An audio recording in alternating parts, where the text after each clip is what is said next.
Hey guys, by the end of this video you should be able to draw a nuclide symbol and understand how many protons, neutrons, and electrons are in a nuclide symbol and calculate them, and you should be able to know everything that there is to know about symbols on the periodic table.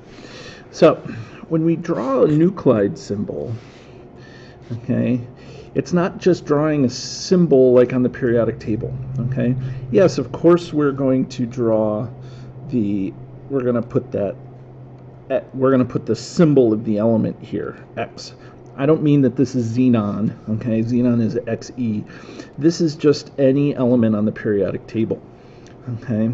Now, what I mean by there are four corners to a nuclide symbol is that if we imagine, we would never actually draw a box around it, but if we imagine that there's a box around the symbol, we have four different corners that numbers can go into to identify a nuclide. Okay? So, let's talk about each corner. And each corner can tell us either the number of protons, the number of neutrons, or the number of electrons. And so since we're talking about atomic structure, this is the perfect time to talk about nuclide symbols. Okay, so the bottom left, okay, let's say we have an element, again, X, just a random number X, and we put 6 there. That 6 is the number of protons. Okay, so number sign protons. The number of protons is the only thing that defines the element. Defines the element. Okay. So what element has 6 protons? Well, let's look at a periodic table and find out.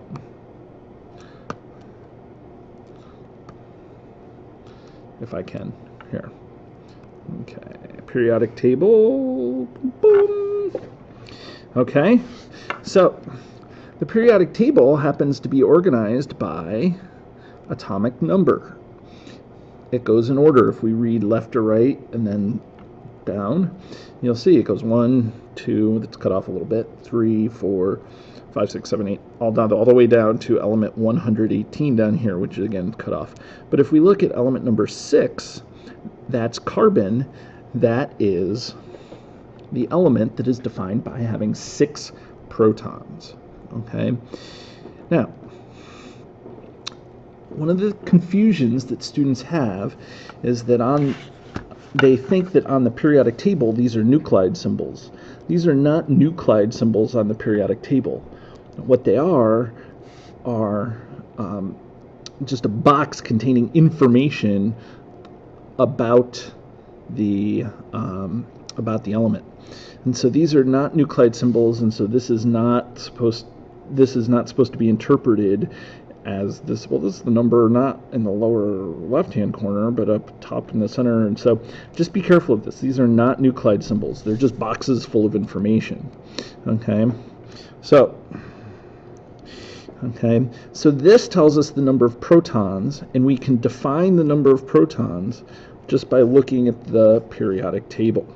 Okay, and so now this question that kind of seems to be blocked out here by this black box here is, what if we change the number of protons? Well, what if we add 1 to this?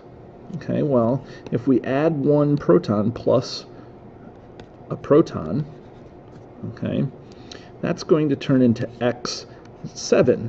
And looking at the periodic table, that X7 would be nitrogen. Okay, so that is nitrogen. Okay, so let's go back to this. Okay, and so what we can do is, instead of putting X with a 6, we can write this as, let me put it in a different color here if I can. We'll just do it like this. Okay, so this would be C6, or this would be N with a 7 down there. Now we do that, okay, so we know this is almost from the department of the redundancy department, because we know that nitrogen can only be defined by having 7 protons, and 7 protons means that it's nitrogen. So this is a way that we definitely know, or should know, what element it is. Okay, so if you change the number of protons, we change the element. Okay, now the top left, okay, is the mass number. Now the mass number is symbolized with a Z, okay? So that's going to equal Z. Now the mass number is exactly what it says. It's a number, it's a whole number, okay? Because notice what it is. It's the number of protons and neutrons, okay? And so if it's just the number of protons and neutrons, there's no way that that can be a decimal. So if we look at the periodic table real quick, okay, you'll see that below every element there's a number with a decimal. That is not a mass number. That is the atomic mass. Subtle, but two very important different things. So make sure you note that on the periodic table, a periodic table typically shows the atomic mass, not the mass number. Okay, so this is a Z, and what that is that's the number of protons and neutrons added together. So if I have a nuclide is just a fancy way of saying an element, okay, with an atomic number of 6 and a mass number of 12. Well, how many protons do we have? We have 6 protons. How many neutrons do we have? Well, we know that we have 6 protons, and we also know that the number of protons plus the number of neutrons is equal to 12. So there has to be 6 neutrons. 6 plus what equals 12? 6. So now if we add these together, we can double check. 6 plus 6 is equal to 12. That is the mass number. Okay? And so that's what we're doing. We're really just subtracting these two to get the number of neutrons. So it doesn't tell us the number of neutrons directly. We actually have to do a little bit of math. Okay? So now what if we change that number? What if we change this number up here? Okay? Well, by changing that number, we now make something called an isotope. Okay? An isotope is an element that has the same element, has the same number of protons, but has differing numbers of neutrons. Okay? So what element has 6 protons? This is C6, that's carbon 12, okay? And C6 13. Those are 2 cases.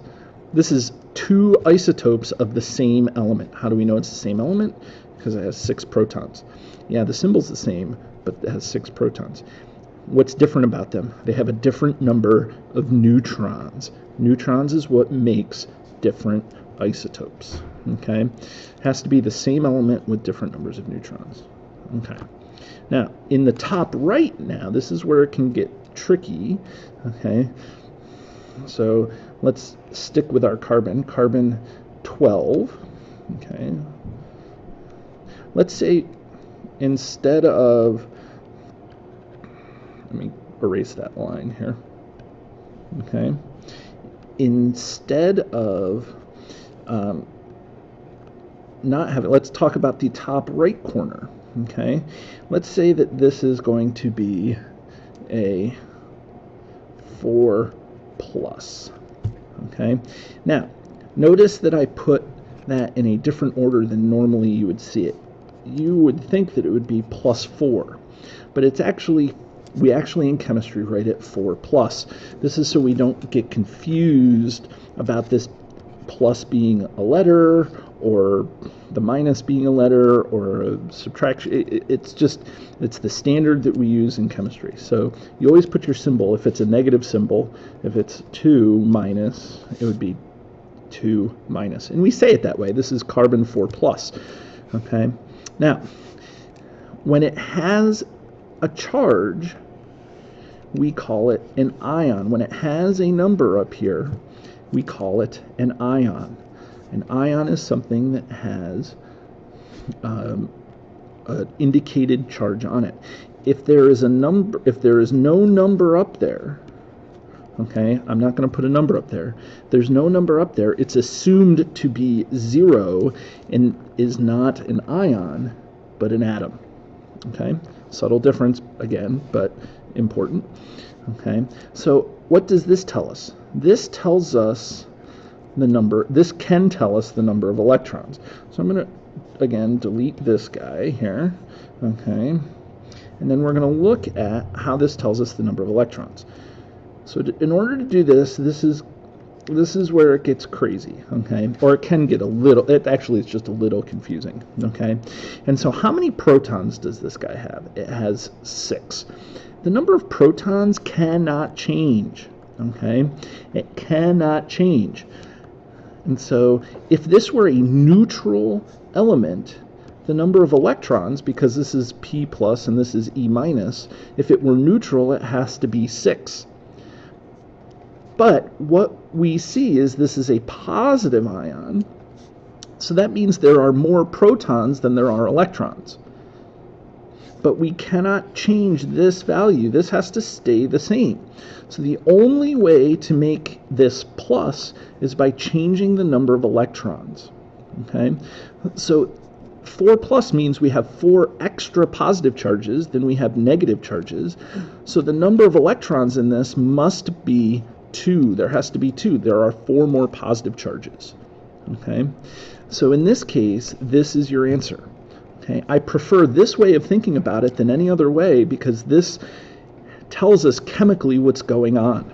Okay? And if you change this, you're going to end up having what we call an ion. Different elements can have different ions. Okay? So you either have an atom, something without a charge, or an ion, something with a charge. Some can be plus, some can be minus, some can be both plus and minus at different times. So it's important to know this. Okay?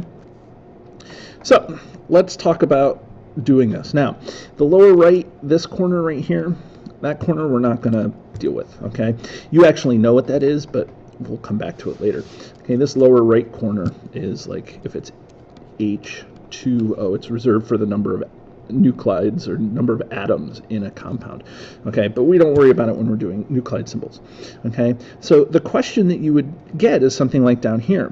How many protons, neutrons, and electrons is in this ion of yttrium 89? Notice how we say that. We say the element, yttrium, and then the mass number. Okay, so yttrium 89. Okay, well, the number of protons should be fairly straightforward. Okay, if you don't know how many protons there are, get rid of some of this stuff here. Okay, if you don't know how many protons there are, you can always look in the periodic table, look up yttrium and find it. Okay, but I know it right here. Okay, so there are 39 protons. That bottom number tells us. Okay, if I can write my 3 well. For some reason my screen isn't, my tablet isn't tabulating. So let's see, 39. Okay. Now, how many neutrons are there? Okay, neutrons. See, it's being all weird. Okay, well, neutrons are determined by subtracting the number of protons from the mass number.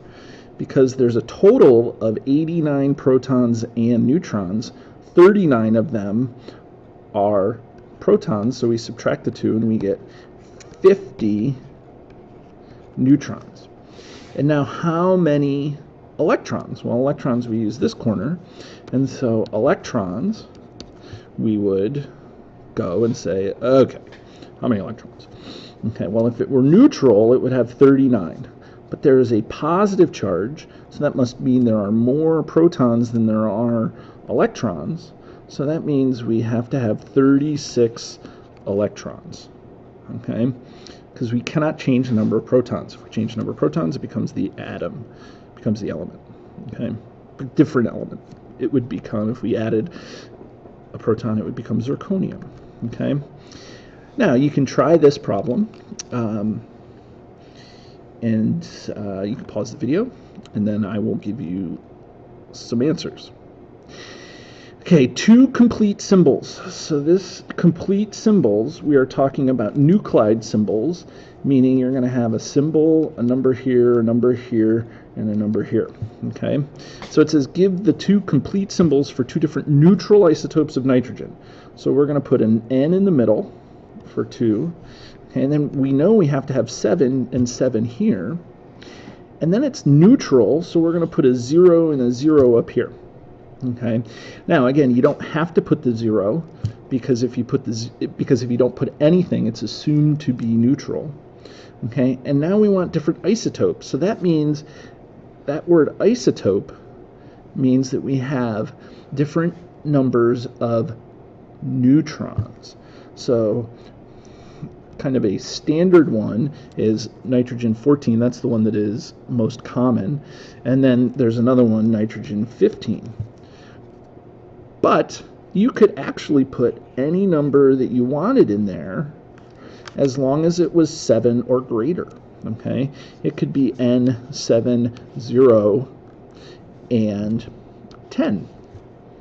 Okay, it has to be greater than 7.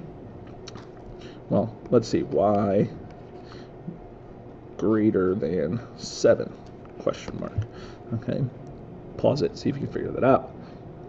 It has to be greater than 7 because the mass number is the number of protons plus the number of neutrons. And so if there's 7 protons, the lowest this can be is 7 if there are 0 neutrons, right? So it can be any value greater than 7. Now, if you were asked this question, the only thing that I would expect you to do is be able to write it and give me a reasonable answer.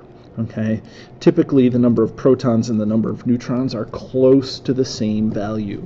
Okay, so we want to make sure that we give a reasonable answer.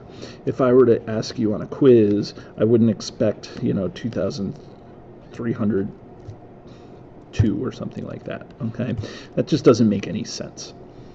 Okay, so hopefully this helps you drawing nuclide symbols, and get ready to have some fun.